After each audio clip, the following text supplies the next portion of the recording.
Na hapa hatukuja kuchekacheka hapa. Tumemaanisha Yesu wakati anakufa msalabani hakuwa anachekacheka.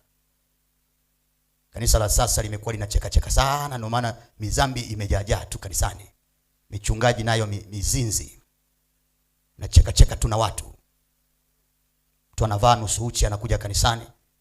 Jumapili ya kwanza, Jumapili ya tatu, Jumapili ya 4, mpaka mwezi mzima, mpaka uona muangalia tu. Mwambie habari ya Yesu. Mwambie habari ya kubadilisha mavazi yake, avae mavazi ya kistaarabu. Akikataa fukuza takataka. Hatuji kuangushwa kanisani. Tunakuja kuimarishwa kanisani tuende mbinguni. Kwa lazima tuwe makini. Kanisani kuna watu wa aina mbili. Aina ya kwanza watu wanaoenda mbinguni, aina ya pili watu ambao hawaendi mbinguni, wako kuangusha wanaokwenda mbinguni. Kwa hiyo usije hapa kizembe. Uje hapa umejifunga panga. Sio panga la Masai, panga la roho. Ukijua kabisa nimeingia kwenye vita. So unajilegeza hapa. Nacheka tu.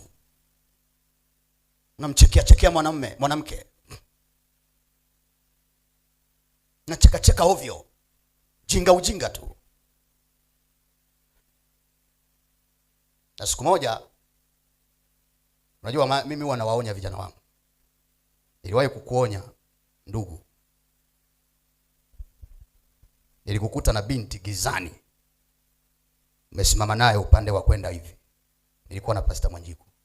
Nilikukemea sana. Nikasema haiko hivi. Wakristo hatuko hivi. Nisije nikaona ujinga huu unaendelea.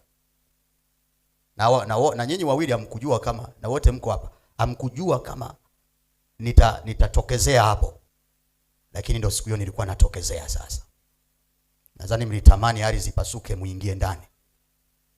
Niliwakemea na nikakufu.